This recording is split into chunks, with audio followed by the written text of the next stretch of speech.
Welcome back to Abhyuday classes UP. आज के इस वीडियो में हम बौद्धकालीन शिक्षा के बारे में चर्चा करने वाले हैं। जैसा कि हमने अपने पिछले वीडियो में समझा था वैदिक कालीन शिक्षा, और आज के इस वीडियो में हम समझेंगे बौद्धकालीन शिक्षा। ठीक है, तो चलिए देखते हैं बौद्धकालीन शिक्षा। आगे बढ़ने से पहले अगर आप चैनल पर नए हैं और अभी तक चैनल को सब्सक्राइब नहीं किया होगा तो प्लीज़ एक बार से अभ्युदय क्लासेज यूपी को सब्सक्राइब, एंड वीडियो पसंद आएगी तो लाइक एंड शेयर भी अवश्य करिएगा।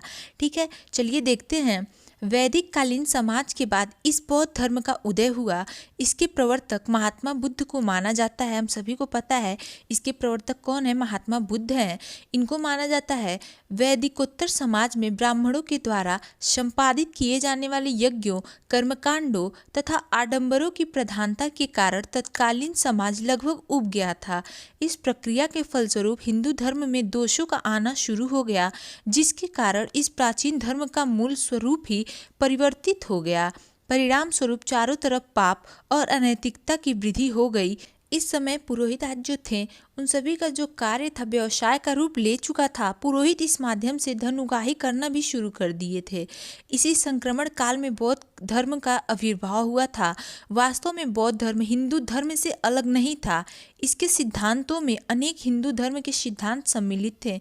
ये हिंदू धर्म से बिल्कुल भी अलग नहीं था। इसके जो सिद्धांत थे वो अनेक जो हिंदू धर्म के सिद्धांत हैं उससे सम्मिलित थे। डॉक्टर राधाकृष्णन के अनुसार, राधाकृष्णन ने कहा है, बौद्ध धर्म कोई नया धर्म नहीं है, अपितु क्या है, हिंदू धर्म का ही परिवर्तित रूप है। ये किसने कहा? ये डॉक्टर राधाकृष्णन जी ने कहा है कि बौद्ध धर्म कोई नया धर्म नहीं है, यह हिंदू धर्म का ही क्या है, परिवर्तित या परिमार्जित रूप है। अब देखते हैं उद्देश्य एवं आदर्श। उद्देश्य एवं आदर्श में पहला जो पॉइंट है, धार्मिकता की भावना इसका उद्देश्य था।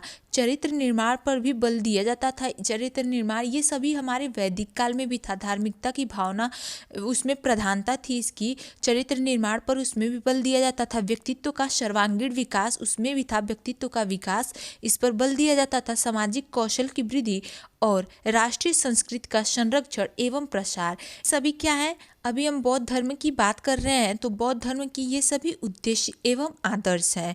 इसको पॉइंट में आप याद रखेंगे। शिक्षा प्रणाली अब हम देखते हैं कैसी थी, किस प्रकार थी। बौद्ध धर्म की शिक्षा थी वो दो भागों में विभक्त थी। पहला प्राथमिक और दूसरा उच्च शिक्षा। इन दोनों भागों में बौद्ध कालीन की शिक्षा विभक्त थी। बौद्ध शिक्षा हमारी, पहला प्राथमिक को समझते हैं, फिर समझेंगे जो हमारा उच्च शिक्षा है उसके बारे में। प्राथमिक शिक्षा बौद्ध धर्म के अंतर्गत दी गई शिक्षाओं का संपूर्ण विवरण जातक कथाओं के माध्यम से मिलता है। जो फायान था जब 7वीं में जब भारत आया था तब उसने पाया कि बौद्ध मठों में शिक्षा केवल बौद्ध संघों या संघों में सम्मिलित लोगों को ही दी जाती थी। शिक्षण व्यवस्था उत्तम थी। ठीक है, आगे देखते हैं। बालकों की शिक्षा 6 वर्ष की आयु से शुरू होती थी। पढ़ाई शुरू करने के 6 माह तक सिद्धि रस्तु, जिसमें 49 अक्षर थे। ये अक्षर आपसे एग्जाम में ऑब्जेक्टिव टाइप क्वेश्चन में बनते हैं। कितने थे? पिछली बार ये भी बने थे। ठीक है, तो इसे आप ध्यान में रखेंगे। जिस पॉइंट पे मैं बोलती हूँ ध्यान में रखेंगे उसको प्लीज़ आप ध्यान में रखिएगा, कहीं नोट करके लिख लीजिएगा, क्योंकि वैसे ही क्वेश्चन एग्जाम में बनते हैं। जैसा कि अभी हमने पवज्जा और जो उपसंपदा संस्कार था इन सभी पर हमने अपनी पिछली वीडियो में चर्चा कर लिया। उसमें से भी बहुत सारे क्वेश्चन बनते हैं। पवज्जा एवं उपसंपदा संस्कार जो हमारे हैं बौद्ध धर्म से, उसके भी क्वेश्चन बनते हैं। तो उससे भी आप एक बार प्लीज़ जाकर चैनल पर वीडियो एक बार देख सकते हैं। ठीक है, अगर आपको आवश्यकता हो तो देख सकते हैं। सिद्धिरस्तु हमेशा पूछता है कितने अक्षर थे, तो ये याद रखेंगे 49 नामक ग्रंथ पढ़ना पड़ता था। जो बालक थे उन्हें यही ग्रंथ पढ़ाया जाता था, उन्हें पढ़ना पड़ता था। तत्पश्चात इसके बाद उनको 5 विद्याओं का अध्ययन कराया जाता था जो निम्नवत हैं। अब ये 5 विद्या कौन थी? शब्द विद्या, शिल्प विद्या, चिकित्सा विद्या, आध्यात्म विद्या और हेतु विद्या। ये पांचों विद्या के नाम भी आप ध्यान में रखेंगे। शब्द, शिल्प, चिकित्सा, अध्यात्म और हेतु। अब देखते हैं उच्च शिक्षा किस प्रकार थी। उच्च शिक्षा का केंद्र मठ ही था। छात्रों को उनकी रुचि के अनुसार में विभागों में पढ़ने की छूट थी।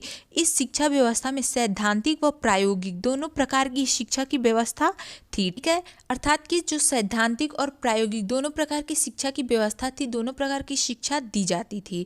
इनकी शिक्षा व्यवस्था की ख्याति सुनकर कोरिया, तिब्बत तथा दक्षिण पूर्व के देशों के विद्यार्थी पढ़ने आते थे। सोचिए, इतने दूर दूर से जो कोरिया है, तिब्बत, दक्षिण पूर्व के जो सभी देश हैं, उन देशों देशों से लोग कहाँ आते थे, हमारे यहाँ पढ़ने आते थे। ठीक है, कि विद्यार्थी पढ़ने आते थे।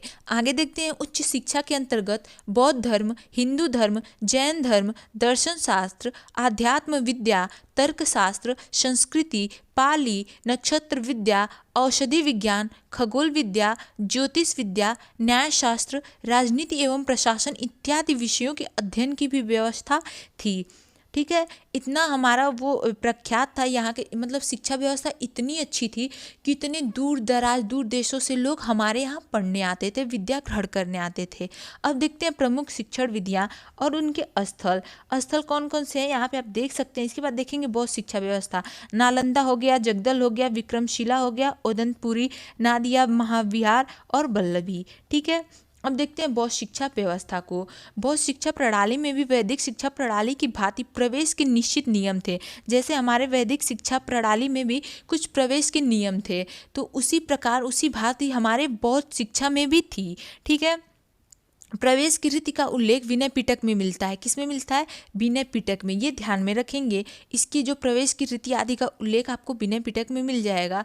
जैसे आज के समय में हमारा एंट्रेंस एग्जाम होता है, प्रवेश परीक्षा होता है ना, किसी भी, अगर हम बीएससी, एमएससी, चाहे बीएड ही करते हैं, कोई भी चीज़ हमें करना होता है, हम जाते हैं करने, सबसे पहले हमें क्या देना होता है? एंट्रेंस एग्ज़ाम, यानी कि प्रवेश परीक्षा के लिए हमें पहले क्वालिफाई करना पड़ता है, देना पड़ता है एग्ज़ाम, हम पास होते हैं, फिर हम वो चीज़ करते हैं। तो उसी प्रकार वैदिक शिक्षा प्रणाली ये हमारे प्राचीन समय से ही मतलब कि चला आ रहा है। हाँ, अंतर सिर्फ इतना है, इस प्रकार के एग्जाम नहीं लिए जाते थे, पर प्रवेश के कुछ निश्चित नियम थे। वैसे ही हमारे बौद्ध शिक्षा प्रणाली में भी कुछ निश्चित नियम थे। ठीक है, जिनका जो उल्लेख है वो विनय पिटक में मिलता है। यह रीति प्रवज्जा, इसे प्रवज्जा या पवज्जा भी लिख के मिलता है, पवज्जा संस्कार कहलाती थी। अब पवज्जा संस्कार, उपसंपदा संस्कार, ये सभी हमने ऑलरेडी समझ लिया। चैनल पर आपको वीडियो मिल जाएगा, जैसा कि मैंने आगे भी बताया था। फिर शरणत्रयी क्रिया की जाती थी, जिसमें छात्र बुद्धम शरणम गच्छामि, धम्मम शरणम गच्छामि और संघम शरणम गच्छामि, इन जो शब्दों का उच्चारण करते थे। ठीक है, शरणत्रयी क्रिया में का उच्चारण करते, इसके पश्चात ही श्रमण रूप में संघ में प्रवेश करते थे। किस रूप में? श्रमण रूप में संघ में प्रवेश करते थे। ठीक है, पवज्जा जो संस्कार थी वो 8 वर्ष की आयु प्राप्त कर लेने पर दी जाती थी। श्रमण आगामी 12 वर्ष तक संघ में शिक्षा प्राप्त करता था। नौशी से 12 वर्ष तक अध्ययन करने के पश्चात जब 20 वर्ष की आयु प्राप्त कर लेता था तो क्या होता था? उसका उपसंपदा संस्कार होता था। ठीक है, पवज्जा कब होता था? पवज्जा 8 वर्ष की आयु प्राप्त कर लेने के पश्चात दी जाती थी, कर लेने पर ही दी जाती थी। और उसके बाद जब नौशी से 12 वर्ष तक अध्ययन कर लेता था, उसके पश्चात तब तक 20 वर्ष का हो जाता था। तो आयु जब 20 वर्ष का उसका हो जाएगा, उसके बाद क्या होता था? उसका उपसंपदा संस्कार होता था। इसे आप ध्यान में रखेंगे। ये क्वेश्चन ऐसे एग्जाम में पूछे जाते हैं। अगर उपसंपदा आपके पवज्जा की जगह पे चेंज करके दे दिया कि इतने वर्ष में होता है, तो आप अगर समझे रहेंगे तब गलत नहीं करेंगे। ठीक है, तो प्लीज़ थोड़ा ध्यान से सुनिएगा। उपरांत इसके, इस संस्कार के उपरांत नौशिष्य भिक्षु के रूप में संघ में रह सकता था। इस जो उपसंपदा संस्कार होता था, इस संस्कार के उपरांत मतलब बाद जो नौशिष्य था वो भिक्षु के रूप में संघ में रह सकता था। ठीक है, रहता था। अब देखते हैं अध्ययन काल। इस विधि में अध्ययन काल 22 वर्ष का होता था। पवज्जा के उपरांत 12 वर्ष तथा उपसंपदा के बाद 10 वर्ष तक। पवज्जा अभी हमने समझा, उपसंपदा भी समझा, उसके बाद 10 वर्ष तक होता था। अध्ययन काल 8 वर्ष की अवस्था से प्रारंभ होकर 30 वर्ष की अवस्था तक क्या होता था? चलता रहता था। ठीक है, अब देखते हैं शिक्षण पद्धतियाँ कौन कौन सी थी। प्रवचन विधि, प्रश्नोत्तर विधि, वाद विवाद विधि, व्याख्यान कक्षा, नायकीय विधि, पुस्तक अध्ययन तथा सम्मेलन विधि। और क्या है आगे? देशाटन एवं प्रकृति निरीक्षण, निधिध्यासन विधि। ये सारी विधियां आप ध्यान में रखेंगे। ये निधिध्यासन जो विधि है इसे भी ध्यान में रखेंगे। और हाँ, मोस्ट इम्पॉर्टेंट जो हमारा है कक्षा नायकीय विधि, इसे आप ध्यान में रखेंगे। ये मोस्ट इम्पॉर्टेंट है क्योंकि ये पिछले बार एग्जाम में इसे क्वेश्चन बना था। ठीक है, तो इसे आप ध्यान में रखेंगे, कक्षा नायकीय विधि। तो आगे देखते हैं अब हम बौद्ध शिक्षा के गुण, उसके बाद हम 200 पर चर्चा करेंगे।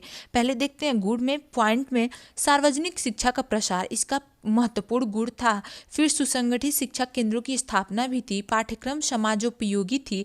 सामुदायिक जीवन पर बल दिया जाता था। अनुशासन तथा चरित्र पर बल, जैसा कि अभी हमने उद्देश्य आदर्श में भी पढ़ा था। पुस्तकों की रचना तथा लेखन कला का विकास, स्त्री शिक्षा का विकास भी था। और प्राथमिक जो शिक्षा थी उसका प्रसार था। ये है बौद्ध शिक्षा के गुण। अब हम देखते हैं बौद्ध शिक्षा के दोष।